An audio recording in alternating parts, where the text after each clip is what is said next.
नजर आएंगे दिलचस्प और अजीब खबरों पर। भारतीय यूट्यूबर ने अमेरिका में सड़कों पर ज़ॉम्बीज़ जैसे लोगों की मौजूदगी का इंकशाफ कर दिया। भारतीय मीडिया की रिपोर्ट के मुताबिक अमेरिकी रियासत कैलिफोर्निया का शहर सैन फ्रांसिस्को सरेआम मंशियात के इस्तेमाल के हवाले से बदनाम है, जिसकी वजह से अक्सर अमवात होती हैं।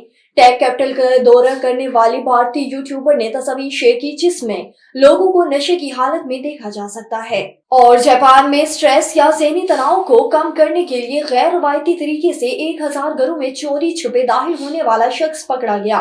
इस हवाले से जापानी मीडिया की एक रिपोर्ट में बताया गया है कि पुलिस ने एक ऐसे शख्स को गिरफ्तार किया जिसने दौरान तफ्तीश इस बात का इतराफ किया कि वो स्ट्रेस या ज़हनी तनाव को कम करने के लिए 1000 से ज्यादा घरों में चोरी छुपे दाखिल हुआ है। और करोड़पति बनने के ख्वाहिशमंद लोगों के लिए अमेरिकी सरमायाकार ने एक पेशकश की है कि वो छुपा हुआ खजाना तलाश करें और करोड़पति बन जाएं।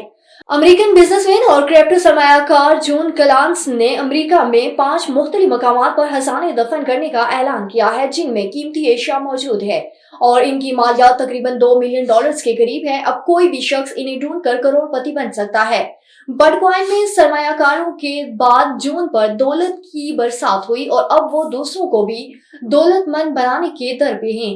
वो खजाना तलाश करने के ख्वाहिशमंद लोगों के लिए एक शानदार खजाना ढूंढने का चैलेंज लाए हैं।